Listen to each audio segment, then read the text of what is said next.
Olá, seja muito bem-vindo, muito bem-vinda aqui a mais um vídeo do canal do Curso Mini. Eu me chamo Hansen, eu sou professor de Geografia e eu gostaria de falar com vocês um pouquinho sobre o que está rolando no Afeganistão. Muitas pessoas ficaram preocupadas, muita gente vendo aquelas notícias e também com muita dificuldade de entender o que rola ali. Então, se esse é o caso, fica aqui, assiste o vídeo até o final e eu ainda queria falar uma coisa. Eu vou fazer isso hoje com vocês sim, mas eu não vou fazer sozinho não. Olha quem está aqui para me ajudar nessa missão. Salve galera, eu também estou na área. Para quem não me conhece, eu me chamo Otto, sou professor de História aqui do Mini. E hoje, junto com o meu amigo Hans, a gente vai fazer um vídeo diferente, falando um pouquinho de geografia, de história, de atualidades, ou seja, uma grande aula de atualidades. Sabendo que você vai gostar, faz o seguinte, já deixa seu like, inscreve no nosso canal, para que você possa receber informações e conteúdos gratuitos da gente. Olha, para a gente começar esse vídeo, deixa eu tentar resumir um pouquinho do que rolou no Afeganistão e por que as pessoas estão tão preocupadas. Primeiro, a gente viu uma tomada de poder. Um grupo chamado Talibã, que daqui a pouco você vai entender bem melhor, ele chega e toma a capital do Afeganistão, a cidade de Cabul. O presidente abandona o país, ele vai para um vizinho chamado Tajiquistão e ele avisa que está fazendo isso para evitar um banho de sangue. E esse grupo altamente armado entra na capital e simplesmente toma o poder, assume um governo. Se isso já não fosse assustador bastante, a reação das pessoas é que deixou o mundo mais chocado. Primeiro a gente começou a ver engarrafamentos que pareciam infinitos, cidades totalmente congeladas. As pessoas pegaram tudo que elas podiam botar no carro e simplesmente tentaram fugir. Gente, eu quero que você imagine o grau de desespero de uma pessoa que recebe uma notícia, mesmo uma notícia grave, tipo, o grupo tomou o poder. E a tua única reação é, eu vou pegar minha família, eu vou pegar tudo que eu tenho aqui e eu vou ir embora, e eu vou fugir. Foi isso que as pessoas fizeram. Muitas tentaram de carro, algumas tentaram de avião, os aeroportos fecharam, os países começaram a ficar desesperados para trazer seus cidadãos, e em meio a esse desespero a gente viu cenas terríveis em que um avião americano, um avião militar americano, estava saindo do Afeganistão, lembrando que os Estados Unidos ele está em processo de retirada de tropas americanas do território afegão, e a gente viu um avião desse saindo e a população tentando entrar por fora no avião, subindo pelas asas. O avião ele foi abarrotado, ele foi lotado de gente e algumas pessoas, num total desespero, se agarraram inclusive às rodas, ao trem de pouso. A galera literalmente decolou do lado de fora do avião. Algumas pessoas agarradas nas rodas subiram. E, obviamente, não dá para aguentar, gente, um processo de decolagem. As pessoas caíram, 7 pessoas morreram nesse processo. E aí a gente começa a se perguntar, mas que grau de desespero é esse? A gente imediatamente viu mulheres muito preocupadas se trancando em casas. A gente começou a ver muitas pessoas preocupadas e expondo as suas preocupações em redes sociais. A gente viu o mundo desesperadamente correndo atrás dessas notícias. E aí eu pergunto para você, gente, mas o que está acontecendo para gerar um caos tão grande? Em resumo, o Talibã voltou ao poder. A gente vai explicar para você um pouquinho a origem do Talibã, mas só para a gente dar um contexto, o Talibã ele chegou a governar o Afeganistão entre 1996 e 2001 e foi um período terrível.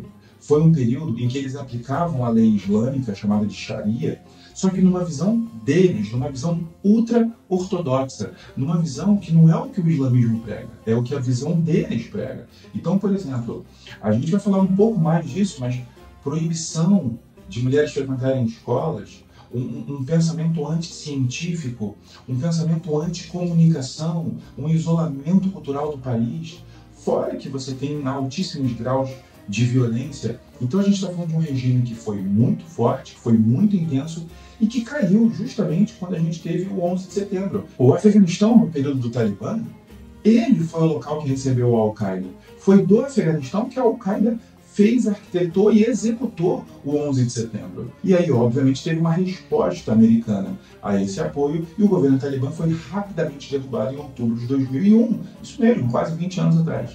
Esse mesmo regime se escondeu, foi para as fronteiras, principalmente com o Paquistão, ocupou cidades menores e lá ele esperou a chance de voltar ao poder. E infelizmente o que a gente está vendo agora é essa tomada de poder. Que não acontece do dia para a noite, eles vieram tomando cada vez mais territórios, mas o que agora aconteceu? Eles realmente tomaram poder e estão à frente de novo do Afeganistão. Mas aí vem uma pergunta importante. Hansen, mas de onde vem esse Talibã? o que é o Talibã. Acho importante você saber disso, mas aí eu vou passar para o Otto. O Otto vai explicar para você. Otto, diz aí para a gente de onde vem o Talibã. Bom, o Talibã é um grupo político que vai nascer na década de 90 no Afeganistão, dentro de um governo que se formava ali, que eu vou te contar no outro momento, mas eles são, sem dúvida alguma, um grupo de fundamentalismo islâmico. A palavra Talibã significa, na prática mesmo, o estudante. Nasceram como um grupo de estudantes e estudiosos da cultura islâmica e acabaram criando, então, esse grupo que defende uma maneira de se cultuar o Islã muito agressiva, muito violenta, principalmente para os moldes ocidentais que nós temos aqui. O Talibã, ele defende uma série de restrições comportamentais, então ele impõe um toque de recolher pelo Estado, você não pode ficar uma certa hora da noite sozinhos. Ele também impõe restrições culturais, um grande exemplo é uma restrição musical, as músicas são sempre religiosas, e se algum grupo for pego escutando uma música externa, uma música que é considerada uma heresia, essa família ou esse grupo eles podem ser executados, perseguidos e presos. Então, é uma ditadura defendida e, sem dúvida, uma ditadura fundamentada no islamismo. Agora, a grande questão que vem se falando nos últimos dias, principalmente sobre o Talibã, é como isso vai representar um ataque aos direitos das mulheres. Afinal, nós sabemos que desde a década de 90, o Talibã ele exige a vestimenta completa da burca, e não só com os olhos para fora, mas também com aquela gradezinha. É uma forma de esconder o pecado original da mulher.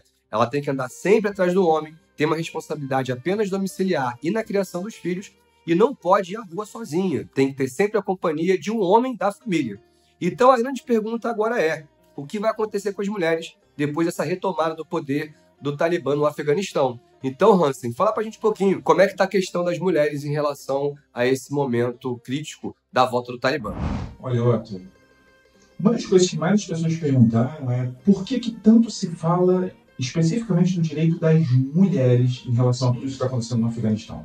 Gente, vamos lembrar que é um grupo extremamente ortodoxo, é um grupo extremamente fundamentalista e que enxerga uma estrutura totalmente patriarcal em que as mulheres elas realmente têm total posição subjugada em sociedade.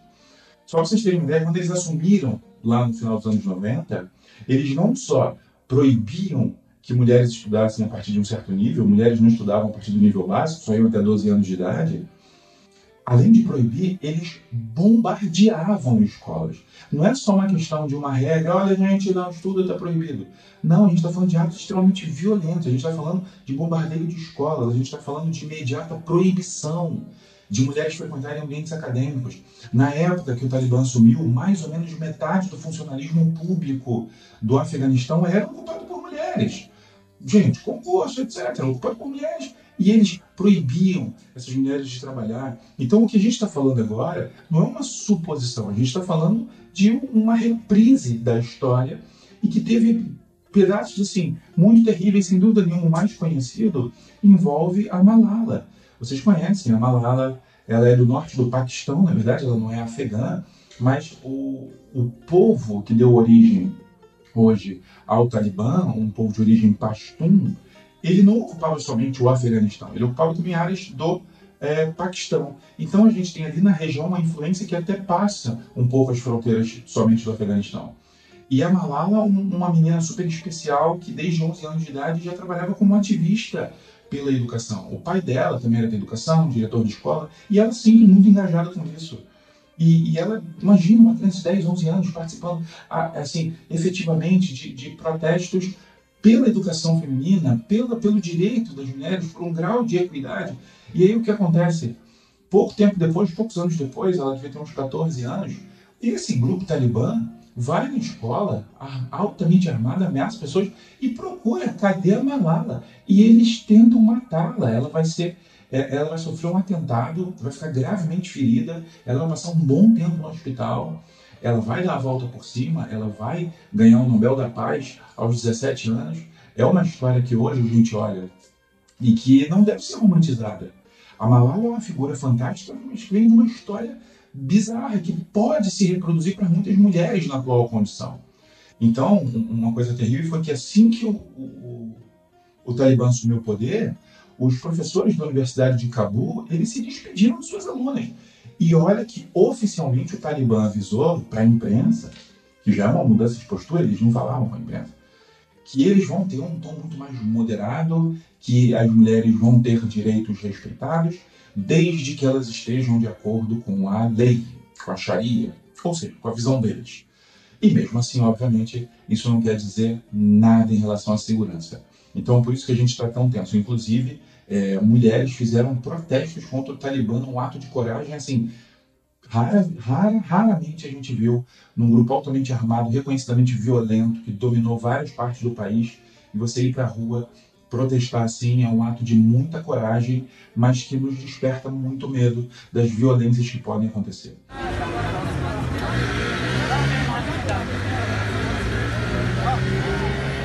E a gente está falando de mulheres que não só não estudam, gente, não trabalham, não podiam sair na rua sozinhas, tinham que sair com um membro masculino de sua família acompanhando. Depois de casada, tinha que sair com um marido, precisaria de autorizações. A gente está falando de um regime que, de forma nenhuma, parece algo que a gente fala em atualidade, mas é o que acontece, não ontem.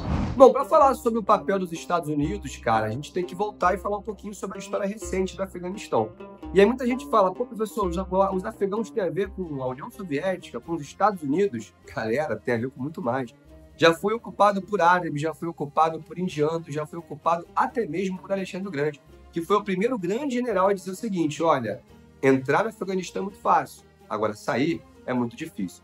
Isso porque, desde 5.000 anos atrás, o território do Afeganistão ele é ocupado por várias tribos de origens diversas e que não necessariamente são amigas entre si. Acontece o seguinte, para a gente agora, o corte cronológico vai ser o ano de 1978, quando finalmente uma dessas tribos consegue submeter todas as outras e proclama uma república do Afeganistão. Essa república vai se alinhar ideologicamente à União Soviética. Vamos lembrar, a década de 70 a gente está em um dos momentos da Guerra Fria, onde os Estados Unidos capitalista e a União Soviética socialista disputam territórios e áreas de influência pelo mundo inteiro. Dessa forma, o Afeganistão agora está em contato direto com a União Soviética. O grande problema dessa república ter como aliado a União Soviética é que os russos eles eram ateus, pelo menos o Estado defendia o ateísmo. Lembra que Marx dizia, a religião é o ópio do povo? E para grande parte daqueles povos afegães, a religião era o sentido da vida. E quando eu falo de religião, nesse momento, eu estou me referindo ao islamismo. Nasce então um grupo nacionalista dentro do Afeganistão chamado de Mujahidins. E esses caras começam então a lutar contra a República Afegã. A República pede ajuda para quem? Para os soviéticos. E em 1979, os soviéticos vão invadir o território para tentar combater os Mujahidins. Aí é que está a grande questão. É interesse de quem enfraquecer um aliado soviético? Dos Estados Unidos. Então os americanos, cara, chegaram a receber guerreiros mujahidins na Casa Branca. E esses malucos foram treinados para conseguirem combater e derrubar aquele governo que era um aliado comunista. Eis que surge então o bilionário Osama Bin Laden. O cara veio lá da Arábia e largou tudo para encabeçar e proclamar o que ele chamou de a Jihad. Vocês conhecem esse nome? A Guerra Santa. Todos os muçulmanos deveriam ir para o Afeganistão para combater um governo ateu ligado aos comunistas. Bin Laden vira uma grande referência do mundo árabe e ele vai ser o fundador da famosa organização chamada Al-Qaeda. Também aliada dos Estados Unidos nesse momento, que é uma grande ironia, ele vai receber não só armamento e treinamento, mas também como grandes informações da CIA. A guerra do Afeganistão vai durar 10 anos, galera. É isso aí, de 1979 até 1989. E para você que é esperto, tu sabe que 89 foi a queda do Muro de Berlim e, simbolicamente, o fim da Guerra Fria. O capitalismo venceu e a União Soviética, envergonhada, retira suas tropas do país. Agora, os mujahidins tomam o poder e vão governar até 1996. O que acontece de 89 a 96? Esses grupos começam a se desentender também. E é aí que surge dentro deles os estudantes, que eu já falei com vocês, chamado Talibã. O Talibã consegue tomar o poder em 1996 e vai implantar ali, então, uma autocracia ligada ao regime islâmico. Ou seja, as leis islâmicas também se confundem com as próprias leis políticas e sociais do país. Quando Bin Laden sai pelo mundo promovendo ataques terroristas, e em 2001 ele vai conseguir fazer o mais famoso de todos os ataques, que é o 11 de setembro, quando ele vai derrubar as Torres Gêmeas, era sabido de todos que a Al-Qaeda tinha um bom contato e um grande relacionamento com o Afeganistão, e que o Talibã poderia estar sim oferecendo abrigo nas montanhas do deserto para o agora inimigo número 1 dos Estados Unidos, Osama Bin Laden. Então vocês sabem muito bem, em 2001, o senhor George Bush vai declarar guerra ao Afeganistão e os americanos vão intervir diretamente no país. On my orders, the United States military has begun strikes against Al-Qaeda terrorist training camps and military installations of the Taliban regime in Afghanistan. Vão ficar lá por 20 anos. Ano passado, o Trump começou então a assinar um acordo de paz com o Talibã, conversar sobre isso, e o Biden nós sabemos que vai retirar as tropas e agora a gente está vendo o Talibã imediatamente após a saída americana retomar o poder. Quais serão os próximos dias? Não sabemos. A atuação da ONU como deveria ser feita? Aí eu pergunto para você. Fala pra gente, Hans. E assim, até pra gente não alongar o vídeo, acho que agora vocês entenderam o Talibã, eu acho que eu super bem o Talibã nos Estados Unidos. Mas e a ONU, né? E a ONU? Gente, vamos lembrar, a ONU, obviamente, ela condena esses atos arbitrários, ela condena o que está acontecendo, ela condena a tomada de poder. Mas vamos lembrar que a ONU, ela é uma reunião de países, e como reunião de países, existe um alto grau de política ali. Se a ONU começa a intervir em qualquer assunto interno, mesmo que seja tão grave quanto o Afeganistão, ela assumiria uma posição de polícia do mundo, e não é o que ela é. Não é o que ela é. Ela é um ambiente de discussão que possui um conselho de segurança, em que dentro desse conselho de segurança, os países que estão ali decidem quando uma intervenção militar é necessária, decidem quando uma medida mais drástica é necessária. A ONU não é uma polícia, a ONU ela é um grande ambiente de discussão, que tem várias secretarias e vários ambientes especiais para assuntos específicos, mas ela não pode e nem vai sair por aí resolvendo tudo que a gente acha certo. Num caso como o do Afeganistão, é muito óbvio que alguma coisa precisa ser feita. Mas em outras nuances políticas bem menos graves, até onde a ONU deveria ou não intervir? Até onde começaria ou não a ser arbitrário? Numa questão política interna, numa eleição ameaçada, numa ameaça a um governo, no surgimento de um grupo paramilitar dentro de um país? Será que em todos esses casos a ONU também deveria atuar? Então é justamente por não ser a função básica e justamente por evitar uma interferência no âmbito que pode não ser dela e pode desencadear uma série de outras pressões, a ONU ela condena, a ONU ela recomenda, a ONU ela vai propor ajuda, ela vai inclusive pedir que os países façam alguma coisa, mas ela não vai invadir. Até porque dentro do Conselho de Segurança nós temos os grandes membros permanentes, os mais poderosos. Quando a gente fala de Estados Unidos, França, Reino Unido, Rússia e China, e no atual momento, Rússia e China estão observando muito de perto o que o governo talibã está fazendo no Afeganistão. Muito de perto. A Rússia, que foi uma inimiga histórica, na parte que o Otto construiu aí com vocês, ela agora vê com olhos melhores uma não guerra na região.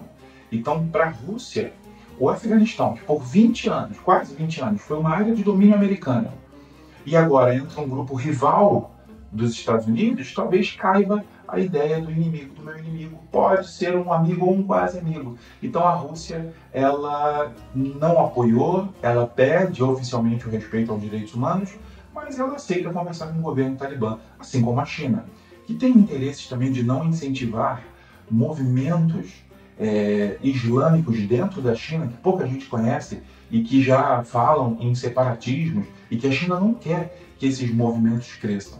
Então uma aproximação com o governo talibã e o Afeganistão pode até estreitar laços e impedir que esse fogo revolucionário chegue até território chinês. Fora que existe ali a extração de minério, tem outros interesses, também uma área que os Estados Unidos está deixando, então as potências asiáticas podem querer aumentar sua influência.